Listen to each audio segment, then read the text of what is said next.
I always loved and wanted to try the geode cake trend, but I never received an order to create one and never really had the time to do it on my own. So I was very excited when I received an order to create a dragon cake, and we decided to make it a geode style cake with the dragon mom sitting on top and her 3 eggs representing her family, the father and 2 daughters, inside this little geode cavern. My name's Melissa and I'm an artist. I create cakes, sculptures, and a lot of other cool things. In today's video, I'm going to be creating a 3-tier geode cake.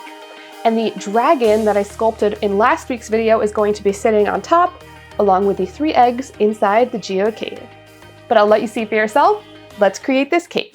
Now this cake is only going to have cake on the top tier because they only needed it to feed 15 people. So the bottom 2 tiers are going to be styrofoam. And I had to create an internal structure to support all of the cake and styrofoam. So I drill a hole in the center of my wood board and I put a threaded rod inside. I also drill holes in my 10-inch and 8-inch styrofoam tiers so I can place them on top of that rod and they have nowhere to go. This gives me a lot of support and allows me to carve away a lot of that styrofoam without it falling over on itself because one side is heavier than the other. And I want to make this a deep set cave where those geode crystals are going to be placed inside of.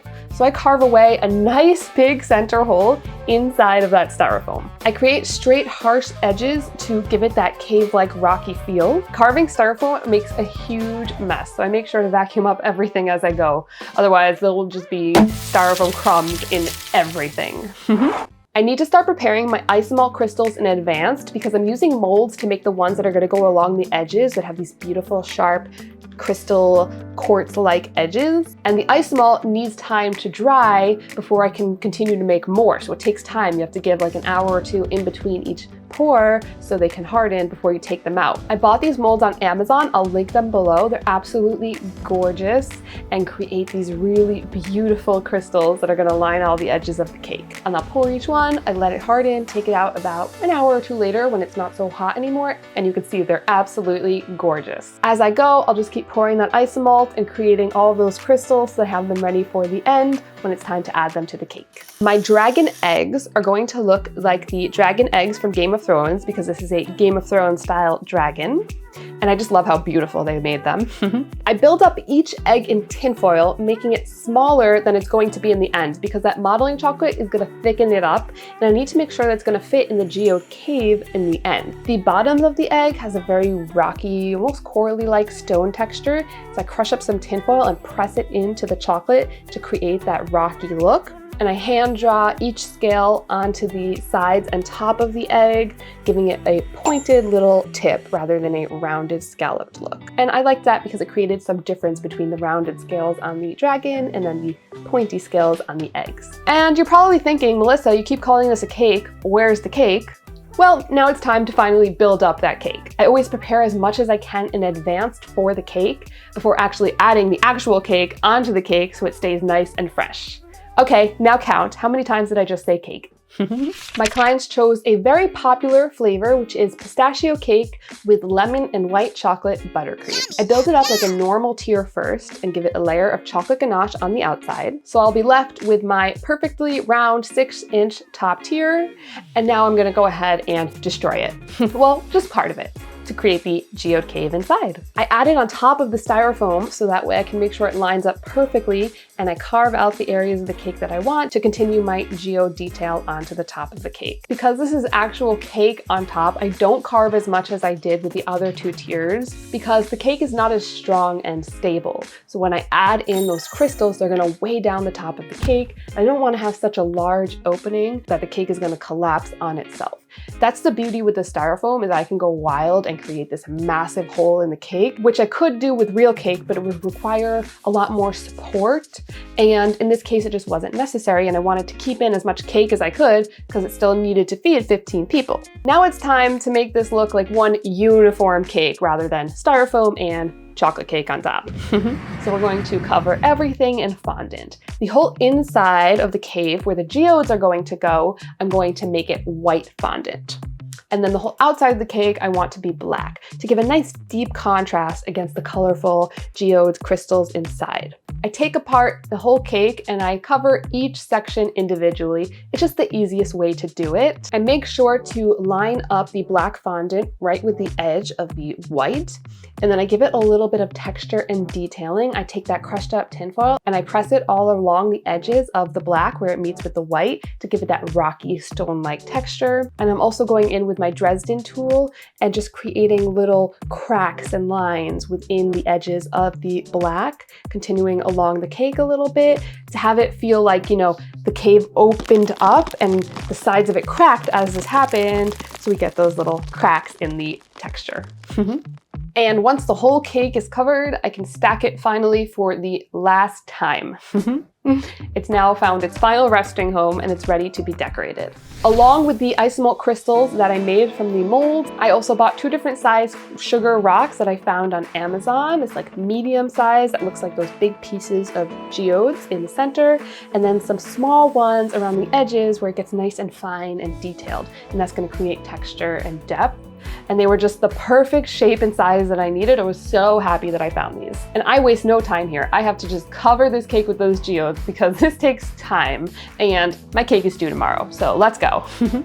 I paint a layer of piping gel against the white fondant to make it nice and sticky to press those sugar rocks into. And piping gel does not create a lot of moisture buildup like water does. Water would melt all of that sugar. The deepest recessive areas of the cave is where I'm going to have all those medium-sized sugar rocks. As it gets towards the edge where it meets up with the black, that's where it's going to get the fine little sugar crystals. And then up along the edges, overlapping the black a little bit, is where I'm going to put those sharp crystal rocks that I created. And those to me were just the star of the show. They were so gorgeous and created so much dramatic dimension. Once I added all these sugar rocks and crystals, this cake just became so gorgeous. And I got a little bit nervous to paint it because I didn't want to mess it up, but I knew it had to be painted. I'm using gel colors mixed with vodka to paint on this cake. The mother is a big fan of amethyst, so we went with the purple color for these geodes. And I also wanted to implement a little bit of blues and yellows and oranges to give it a little pop of color. And I noticed when I looked at images that amethyst does tend to have those colors in it. You know, the ones in the store, they tend to be all purple and that's really pretty, but I'm a color girl and I always like to add in those little pops wherever I can.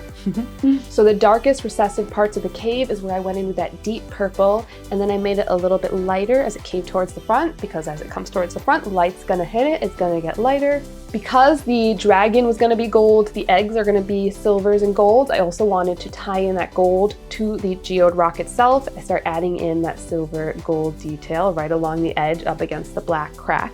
And this is just gonna help unify that whole cake and make it one whole piece. For the eggs, I didn't want them all to be the same color, wanted to give them some contrast because everyone has a different personality. So I went with a deep gold for one, a medium gold, so I added some silver to lighten it a little bit, and then mostly silver with a hint of gold for the lightest one. I didn't want to lose the beautiful texture and shape of those sharp crystal isomalts that I made from the molds, so I decided to just paint a white luster on those to give them a beautiful sheen and match with that metallic look of the cake, but still have them separated from the purple, colorful geodes in the center, and that contrast was just stunning when it happened. But once the geodes were done, the black on the fondant looked very dull and plain, and I realized I needed to paint the entire black fondant with some black gel color to make it deeper and give it deeper contrast against all of that color, and also make it shine.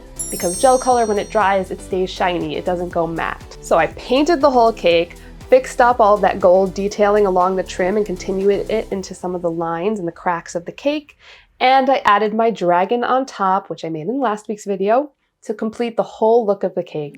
And as someone who doesn't make a lot of tiered or wedding type cakes, I was so proud of how this cake looked. I thought it came out so stunning and very original. I wanted to make sure that this geode look didn't look like every other cake I've seen. I wanted to give it my own style, and it really created a whole story with this dragon on top, looking out, protecting her beautiful eggs on the bottom, sitting inside this gorgeous cave. Because the dragon and the eggs were a solid gold color, they weren't too colorful, they were contrasted really nicely against the color of the cake, and it came together in one unified way. There wasn't too much going on. It all told that story together, a visual story as well as a representation story.